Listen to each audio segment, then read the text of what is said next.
Aya basi nga tutandikiddeko mu gye bayita Fangon Music.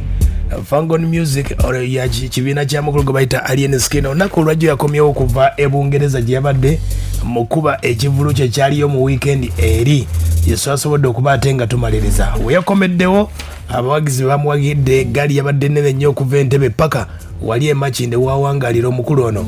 Era abayimbi abazze okumukulisaayo mwabadde mwana mulezi ke babayita Clever J akadde kano ayina embeera gy'ayitamu ey'okusoomozebwa. Agamba nti ayinawo n'akayimba ke yakakuba kagamba nti eddogo lyafuluka oba olya waliwo abaali bamusindikidde eddogo nesobola okuba ate nga lyakwata bbali. Kati Clever J agamba nti obudde bonna agenda kuba ate nga akomawo mu maanyi. Kati Alien Skin yasobodde okuba ate nga amukwatamu era nga mumuwulira mwana mulezi gwe bayita omukulu gwe bayita Bajjo mulimu enteekateeka y'okuba ate nga mutegekera ekivulu anytime Lugogo ba Freedom City tebannafuna nnaku ntuufu nga bwe zinaatambula. Abitex yagambye agenda kutegekera Alien Skin nga 27 Ogw'omunaana Nkwakyo Festival eri ku Forest Park wali ebuloba wegenda okubeera. Kati mu nsonga zino omukulu gwe bayita Clever J ayina embeera y'okusoomozebwa nti ndowooza badde bagobera emitimbagano egy'enjawulo.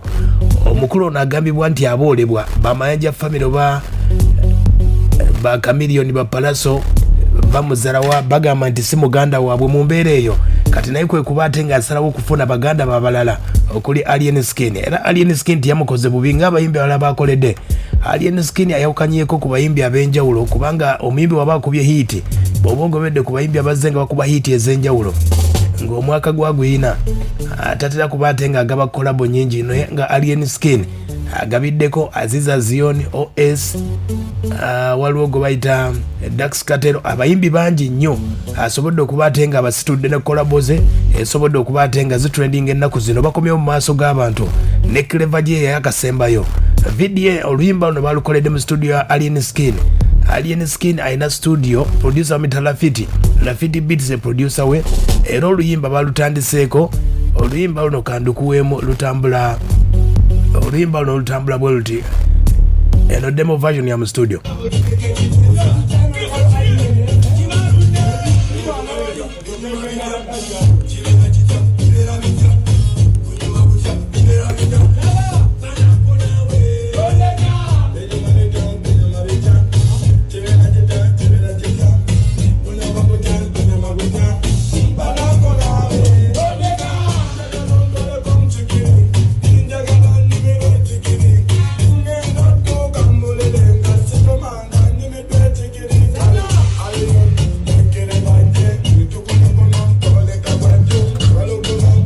Aya basa ke kayimba kaziza kayimba kabaita eddogo lyafuluka. Clever J akakubira Alien Skin kali danceable ka mulembe nnyo. Omukulu oyo Alien Skin ayagala kuba ate nga akomyawo gwe bayita Clever J oba olyawo abamuzalawa. Clever J yayogeddeko n'abamawulire okubategeeza embeera nga bwe yabadde.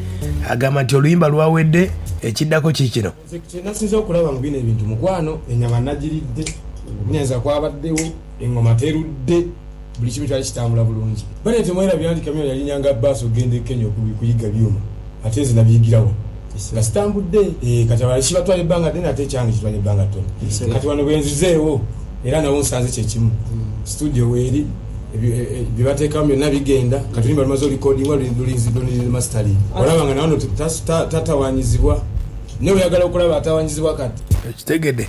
Omukulu Clever J agamba nti ekivulu kye omukulu Bajjo tannafuna nnaku ntuufu naye nga yakirimu budde bonna okufaanana ne Alien ku kisaawe esimu yange tenaddako muliro naye nga mukulu Bajjo yaŋŋambye anytime agenda kuŋŋamba leero olunaku nze lwe nninze tandika okutiribi obagamba ki Yesu yakiri emabega ne Bajjo yali mu kkola sikolanga kosa ne ginakola yagwa benateekako tebajja ku concert tebajja ebyononekani tayongerayo concert naye ne baza mukama nti kizemu okuwulirwa nga nkisobola okukolebwa concert era kisaba kikolebwe mu linnya lya Yesu nange byoneka concert nga kamuleme kijimbire ku bafans bange kuba sikola ngayo concert.